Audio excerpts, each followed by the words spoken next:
Nowshin channel প্রতিবেদন। ঢাকা দক্ষিণ city কর্পোরেশনের ৬২ নং ওয়ার্ডের শনির আখড়া থেকে মিদ্যাবাড়ি পর্যন্ত খাল বর্তমানে নোংলা ও আবর্জনায় ভরাট হয়ে গেছে।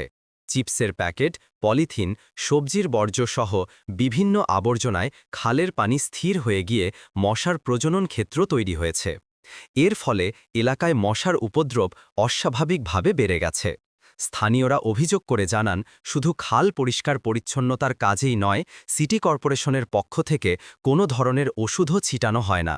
ফলে ডেঙ্গু ও চিকুনগুনিয়ার মতো মশাবাহিত রোগ ছড়িয়ে পড়ার আশঙ্কা আরও বাড়ছে। ভুক্তভোগীরা জানান, দিনের বেলাতেও মশার কামড় থেকে রেহাই পাওয়া যাচ্ছে না।